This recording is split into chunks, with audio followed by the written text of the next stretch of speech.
Hi friends, ಇವತ್ತು ನಾನು ನಿಮಗೆ ಕಡಲೆಬೇಳೆ, ಹೆಸರುಬೇಳೆ ಮತ್ತು ಸಾಬಕ್ಕಿ ಉಪಯೋಗಿಸಿ ಹೇಗೆ ಪಾಯಸ ಮಾಡೋದು ಅಂತ ಹೇಳಿಕೊಡ್ತೇನೆ. ಈಗ ಮೊದಲಿಗೆ ಏನು ಬೇಕಂತ ನೋಡುವ. ಮೊದಲಿಗೆ ಹೆಸರುಬೇಳೆ 100 ಗ್ರಾಮ್ ತಗೊಂಡಿದ್ದೇನೆ, ಕಡಲೆಬೇಳೆ 50 ಗ್ರಾಮ್, ಸಾಬಕ್ಕಿ 50 ಗ್ರಾಮ್, ಒಂದು 5-6 ಏಲಕ್ಕಿ, ಒಂದು 25 ಗ್ರಾಮ್ ಗೋಡಂಬಿ ದ್ರಾಕ್ಷಿ ತಗೊಂಡಿದ್ದೇನೆ, ಒಂದು ತೆಂಗಿನಕಾಯಿ ತಗೊಂಡಿದ್ದೇನೆ, ಸ್ವಲ್ಪ ನೀರು. ಪಾಯಸಕ್ಕೆ ಹಾಕಲಿಕ್ಕೆ ಅರ್ಧ kg ಬೆಲ್ಲವನ್ನು ತಗೊಳ್ತಾ ಇದ್ದೇನೆ. ಇದನ್ನೆಲ್ಲ ಉಪಯೋಗಿಸಿ ಹೇಗೆ ಪಾಯಸ ಮಾಡುವುದಂತ ಈಗ ನೋಡುವ.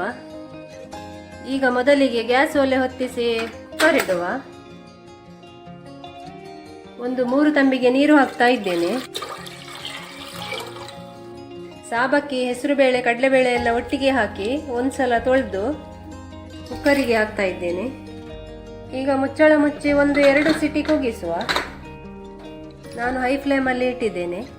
ಇನ್ನು ತೆಂಗಿನಕಾಯಿಯನ್ನು ತುರಿದು ಕಾಯಿ ಹಾಲನ್ನು ತೆಗೆದು ಇಟ್ಕೊಳ್ಬೇಕು.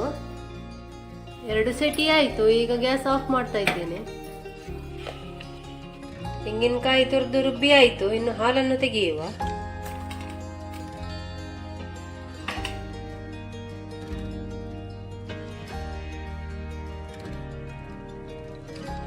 ಈಗ ಕಾಯಿ ಹಾಲು ರೆಡಿ ಆಯಿತು. ಈಗ ಕುಕ್ಕರ್ ಓಪನ್ ಮಾಡಿ ನೋಡುವ.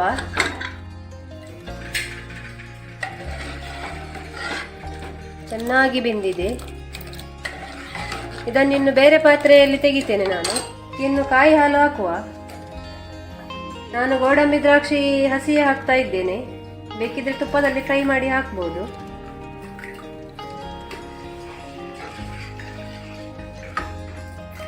ಒಂದು ಅರ್ಧ kg ಬೆಲ್ಲ ಹಾಕ್ತಾ ಇದ್ದೇನೆ.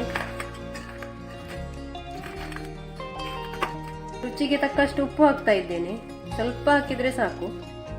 ಇನ್ನು ಇದು ಕುದಿ ಬರುವ ತನಕ ಕೈ ಆಡಿಸ್ತಾ ಇರಬೇಕು. ಎಷ್ಟು ತೆಳು ಇರಲಿ, ಮತ್ತೆ ಆರಿದ ಮೇಲೆ ಅದು ದಪ್ಪ ಬರ್ತದೆ. ನಾನು ದೊಡ್ಡ ಉರಿಯಲ್ಲಿ ಇಟ್ಟು ಕೈ ಆಡಿಸ್ತಾ ಇದ್ದೇನೆ. ಇನ್ನು ಸ್ವಲ್ಪ ಕರಗಲಿಕ್ಕೆ ಬಾಕಿ ಉಂಟು ಬೆಲ್ಲ. ಒಳ್ಳೆ ಕುದಿ ಬರಲಿ. ಚೆನ್ನಾಗಿ ಕುದಿ ಬರ್ತಾ ಉಂಟು. ಇದಕ್ಕೆ ನಾನೀಗ ಏಲಕ್ಕಿ ಹುಡಿಯನ್ನು ಸೇರಿಸ್ತಾ ಇದ್ದೇನೆ.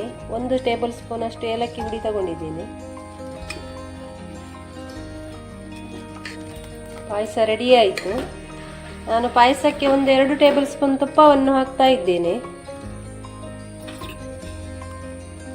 ತುಪ್ಪ ಹಾಕೋದ್ರಿಂದ ರುಚಿ ಜಾಸ್ತಿ ಆಗ್ತದೆ.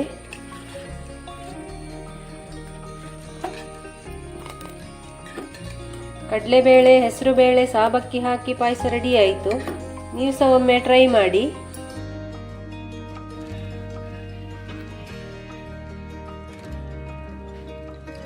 ಈ ವಿಡಿಯೋ ಇಷ್ಟ ಆದರೆ ಲೈಕ್, ಶೇರ್, ಸಬ್ಸ್ಕ್ರೈಬ್ ಮಾಡಿ ನಮ್ಮ ಚಾನಲ್ಗೆ ಸಪೋರ್ಟ್ ಮಾಡಿ. Thank you.